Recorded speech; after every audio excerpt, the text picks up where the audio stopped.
Kisah Abdullah bin Abbas, sahabat muda yang kaya ilmu. Abdullah bin Abbas adalah sahabat Rasulullah yang kaya ilmu. Ini berkat ketekunannya dalam belajar sejak kecil.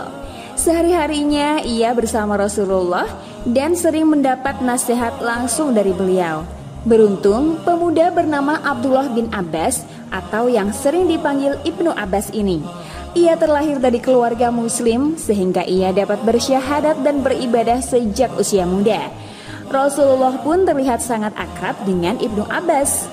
Ibnu Abbas memiliki rasa ingin tahu yang kuat dan bersungguh-sungguh dalam menerima ilmu. Tak heran jika akidah, ilmu, dan amalnya makin kuat setiap bertemu Rasulullah. Suatu ketika Rasulullah mengajak Ibnu Abbas berjalan-jalan sambil menyampaikan ajarannya. Rasulullah bertanya kepada Ibnu Abbas, "Ya Hulam, maukah engkau mendengar beberapa kalimat yang sangat berguna?" Dan Ibnu Abbas menjawab, "Tentu saja ya Rasulullah, aku senantiasa haus nasihatmu." Rasulullah pun bersabda, "Jagalah ajaran-ajaran Allah, maka kamu akan mendapatinya selalu menjagamu. Jagalah larangan-larangan Allah, maka kamu akan mendapatinya selalu dekat di hadapanmu. Kenalilah Allah dalam sukamu, maka Allah akan mengenalimu dalam dukamu. Jika engkau meminta, mintalah kepada Allah. Jika engkau memohon pertolongan, mohonlah kepada Allah.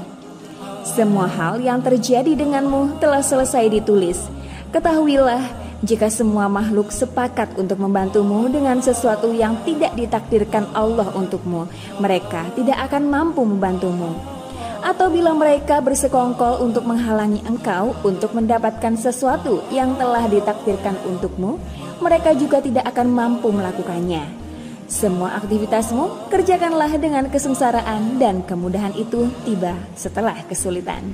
Hadis riwayat Ahmad, Hakim, dan Tirmidzi. Kebersamaan Ibnu Abbas bersama Rasulullah benar-benar membuahkan hasil yang luar biasa, termasuk membentuk karakter dan sifat Ibnu Abbas. Berikut kisah menarik yang menggambarkan betapa Ibnu Abbas ingin selalu dekat dan belajar dari Rasulullah. Suatu ketika, Ibnu Abbas ingin mengetahui bagaimana Rasulullah sholat. Malam itu pun ia sengaja menginap di rumah bibinya, Maimunah binti Al-Haris, istri Rasulullah.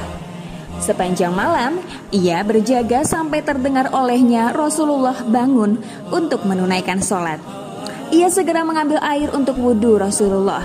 Alangkah terkejutnya Rasulullah saat mendapati Ibnu Abbas masih terjaga hingga tengah malam dan menyediakan air wudhu untuknya. Dengan rasa bangga dan kagum, Rasulullah menghampiri Ibnu Abbas seraya mengelus-ngelus kepala bocah belia itu. Rasulullah kemudian berdoa, "Ya Allah, berikan kepadanya keahlian dalam agamamu dan ajarilah dia akan tafsir kitabmu." Usai berwudu, Rasulullah masuk ke rumah untuk menunaikan sholat malam bersama istrinya. Ibnu Abbas pun mengikuti dan menjadi makmum. Awalnya ia berdiri sedikit di belakang Rasulullah. Tangan Rasulullah kemudian menariknya hingga ia berdiri hampir sejajar dengan beliau. Namun Ibnu Abbas mundur ke tempat semula. Ketika Ibnu Abbas berusia 13 tahun, Rasulullah wafat. Tentu Ibnu Abbas merasa sangat kehilangan. Namun ia tidak larut dalam kesedihan. Ibnu Abbas mengajak teman-teman sebayanya untuk belajar kepada para sahabat senior.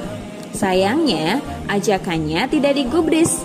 Kawan-kawannya mengira para sahabat senior tidak akan menanggapi keinginan anak-anak kecil seperti mereka. Apakah Ibnu Abbas putus asa? Tidak.